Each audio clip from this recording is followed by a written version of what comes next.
sunlight is very apt. Yes. However, the only thing we're missing, not much sun today. No, sadly, no. It always happens. Now, sundials in general are not terribly accurate. However, these are the Rolls-Royce of sundials. They're actually called heliochronometers, I believe, and were accurate up to a minute. Why was it so important that you could use these to tell the time? Well, when Greenwich Mean Time was introduced in the 1880s, people no longer had a means of setting their clocks right. They used to set them by sundials, but sundials don't tell clock time. Surprisingly enough, the sun isn't very accurate. It runs about 15 minutes slow or 15 minutes fast during the course of a day. So we have to make an adjustment to have that. And of course, we're not at Greenwich, so we have to make a setting. It takes 12 minutes for the sun to get to Greenwich from here. So on these two sundials, we got two slightly different mechanisms. This one, introduced in about 1907, to make the adjustment for the sun, you have to turn this dial round to set it to today's date. As you turn it round, you can see that this moves backwards and forwards. And you turn the dial so the sun shines through this very small hole here onto a line on the back.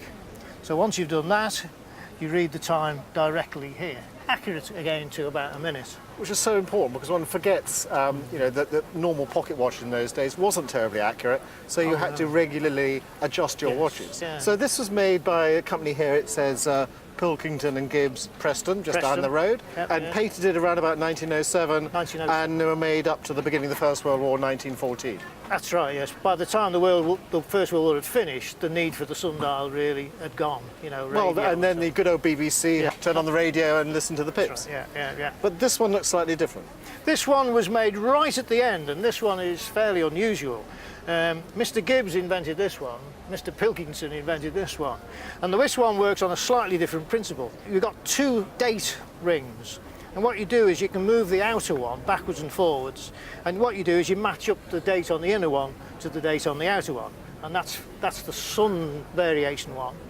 And then to get the longitude, there's a little pointer here which you can offset slightly, and this box has got two slots in it, one slot at the front, one slot at the back, and you turn it round, put your hand here, turn it round until the sun shines through both slots. Okay. And then you know the whole thing's completely aligned and you read the time directly off here. Fabulous. Made very late on, and I only know of, well, until 10 minutes ago, I only knew of 6 of these in the world. We think that there's about 50 made, and I've just found a lady in the audience who tells me her husband's got one, so we'll have a chat later.